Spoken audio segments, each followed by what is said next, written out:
Right, ನಿಜ. ಈಗ ಕ್ಷಮಾಪಣೆ ವಿಚಾರಕ್ಕೆ ಬರೋಣ. ಈ ಕ್ಷಮಾಪಣೆ ಅನ್ನುವಂಥದ್ದು ಯಾವ ರೀತಿ ಆಗ್ತದೆ, ದೊಡ್ಡ ರಾಜಕೀಯವಾಗಿ ಚರ್ಚೆ ಆಗ್ತದೆ.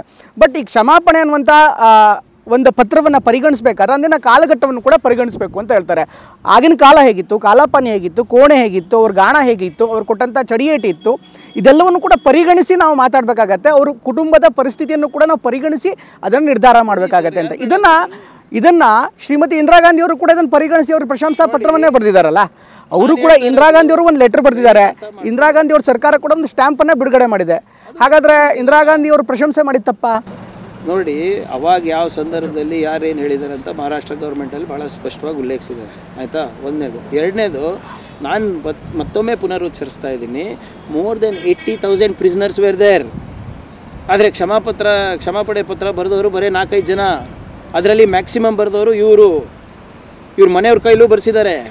ಆಮೇಲೆ ಆಯಿತು, ಕ್ಷಮಾಪಣಾ ಪತ್ರ ಬರಿಬೇಕಾದ್ರೆ ನನಗೆ ಹೇಳಿ ಪ್ರಮೋದ್ ಅವರೇ, ನೀವು ಯಾರ್ಸ್ ಟ್ರೂಲಿ ರಿಗಾರ್ಡ್ಸ್ ಅಂತ ಏನಾದರೂ ಬರೆದ್ರೆ ಯಾರ್ಸ್ ಒಬೀಡಿಯಂಟ್ ಸರ್ವೆಂಟ್ ಅಂತ ಬರೀತಿರಲ್ಲ. ಮಹಾತ್ಮ ಗಾಂಧಿ ಅವರು ಅದೇ ತರ ಒಂದು ಅನೇಕ ಪತ್ರಗಳನ್ನು ಬರೆದಿದ್ದಾರೆ. ಅದಕ್ಕೂ ಕೂಡ ಎಸ್ ಇನ್ ಸರ್ವಿಂಗ್ ಯು ಅಂತಾನೆ ಬರೆದಿದ್ದಾರೆ. ಇದ್ರ ಬಗ್ಗೆ ಕೂಡ ಡಿಫ್ರೆಂಟ್.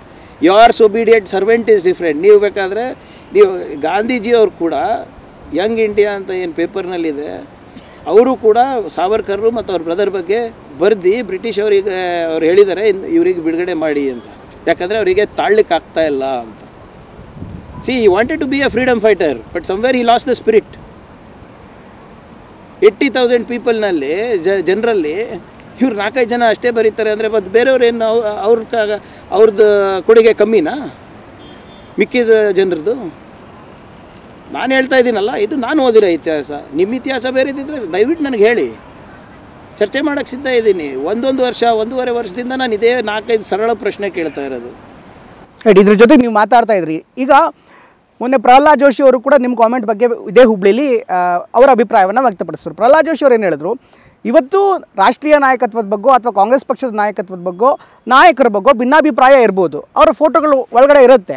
ಅಂಥ ನಾಯಕರನ್ನು ಅವರವರ ಒಪಿನಿಯನ್ನ ಅವರವರು ಗೌರವಿಸಬೇಕು ಅಂತ ಬೇರೆ ಬೇರೆ ಅಭಿಪ್ರಾಯಗಳಿದೆ. ಸಾವರ್ಕರ್ ಅವ್ರ ಬಗ್ಗೆ ಬಿ ಜೆ ಪಿಗೆ ಬೇರೆ ನಿಲುವಿದೆ, ನಿಮಗೆ ಬೇರೆ ನಿಲುವಿದೆ.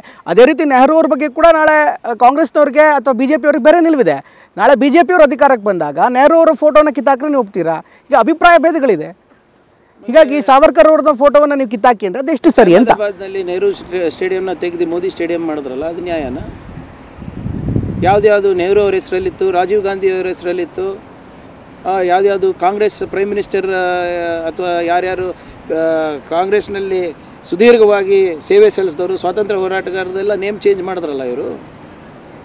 ಅದೇ ಸಮರ್ಥನೆ ಮಾಡ್ಕೋತಾರೆ ಜೋಶಿ ಸಾಹೇಬ್ರಿ. ನೆಹರು ಅವ್ರಿಗಿಂತ ದೊಡ್ಡ ಕೊಡುಗೆ ಇದೆಯಾ ಇವ್ರದ್ದೆಲ್ಲರದು, ಬಿ ಜೆ ಪಿ ನಾಯಕರದು? ಅವರು ನೀವು ಇಷ್ಟೆಲ್ಲ ಹೇಳ್ತಿರಲ್ಲ ಸರ್, ನೆಹರು ಅವರು ಕೂಡ ಈ spend more than 3,600 days in jail. ಇವತ್ತೇನು ಆಧುನಿಕ ಭಾರತದ ಬಗ್ಗೆ ಇವರೆಲ್ಲ ಮಾತಾಡ್ತಾರಲ್ಲ, $5 ಟ್ರಿಲಿಯನ್ ಎಕಾನಮಿ, ಅವು ಇವು ಅದೆಲ್ಲ ಸ್ಥಾಪನೆ, ಅದಕ್ಕೆಲ್ಲ ಬುನಾದಿ ಹಾಕಿದ್ದು ಯಾರು? ವೈಜ್ಞಾನಿಕ ಮನೋಭಾವನೆ ತಂದಿದ್ದು ಯಾರು? ನೆಹರು ಅವರೇ ಅಲ್ವಾ? ಅದೆಲ್ಲ ಎಷ್ಟು ಕನ್ವೀನಿಯೆಂಟಾಗಿ ಮರ್ತೋಗ್ತಾರಲ್ಲ. ಅವಾಗಿನ ನಮ್ಮ ಜಿ ಡಿ ಪಿ ಎಷ್ಟಿತ್ತು, ಇವಾಗಿನ ನಮ್ಮ ಜಿ ಡಿ ಪಿ ಎಷ್ಟಿದೆ? ಅದೇನು ನಮ್ಮದೇನು ಕೊಡುಗೆನೇ ಇಲ್ವಾ? ಏನು ಈ 10 ವರ್ಷದ ಹಿಂದೆ ನಮ್ಮ ದೇಶದಲ್ಲಿ ಯಾರೂ ಬಟ್ಟೆ ಉಡ್ತಾ ಇರಲಿಲ್ವಾ? ಭಾಷೆ ಬರ್ತಾ ಇರಲಿಲ್ವಾ? ವಿಮಾನ ಹಾರ್ತಾ ಇರಲಿಲ್ವಾ? ನಿಮಗೊಂದು ಎಕ್ಸಾಂಪಲ್ ಕೊಡ್ತೀನಿ. ನಮ್ಮ ವಾಯುಸೇನೆ ಮೋದಿಯವ್ರು ಬರೋಕ್ಕಿಂತ ಮುಂಚೆನೇ we are already the second are the third largest fleet. ಇವ್ರು ಬಂದು ಒಂದು 3 ರಫೇಲ್ ತಂದಿದ್ದಕ್ಕೆ ಎಷ್ಟು ತೋರಿಸಿದ್ರು ಇವರು ಟಿ ವಿನಲ್ಲಿ. ಆ ಮಿಕ್ಕಿದ 3,500 ಚಿಲ್ಲರೆ ಏರ್ಕ್ರಾಫ್ಟ್ ಯಾರು ಬಿ ಜೆ ಪಿ ಸರ್ಕಾರದಲ್ಲಿ ತಂದಿದ್ದ? ಇವ್ರು ಮಾಡಿದ್ರೆ ಸರಿ, ನಾವು ಮಾಡಿದ್ರೆ ಏನೋ ದ್ವೇಷದ ರಾಜಕಾರಣ ಅವು ಇವು ಏನೋ ತರ್ತಾರೆ. ಇವರು ಎಷ್ಟು ನೇಮ್ ಚೇಂಜ್ ಮಾಡಿದ್ದಾರೆ ಸರ್ ನೋಡಿ. ನೆಹರು ಅವರ ಒಂದು ಹೆಸರೇನೇ ಅಳಿಸ್ಬೇಕಂತ ಪ್ರಯತ್ನ 10 ವರ್ಷದಿಂದ ನಡೆದಿದೆ, ಆಗ್ತಾ ಇಲ್ಲ ಇವ್ರ ಕಡೆಯಿಂದ. ಏನೇನು ಮಾಡಿದ್ದಾರೆ ತಮಗೂ ಗೊತ್ತಿದೆ ಎಲ್ಲ. ಎಷ್ಟು ಕಡೆ ಇವರು ಹೆಸರು ಚೇಂಜ್ ಮಾಡಿದ್ದಾರೆ, ಏನೇನು ಪ್ರಯತ್ನ ಮಾಡಿದ್ದಾರೆ.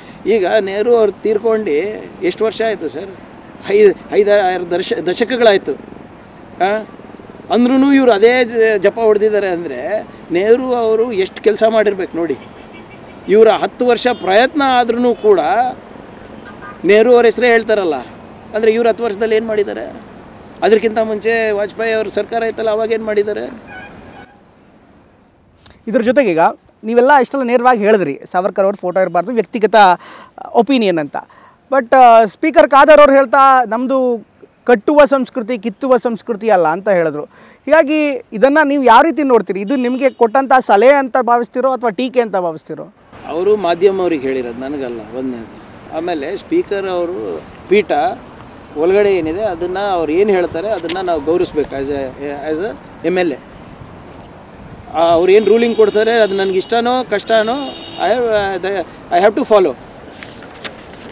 ಅದು ಮೀರಂಗಿಲ್ಲ ಅಲ್ಲ, ನಾನು ಮೀರಂಗಿಲ್ಲ, ವಿರೋಧ ಪಕ್ಷದ ನಾಯಕರು ಮೀರಂಗಿಲ್ಲ.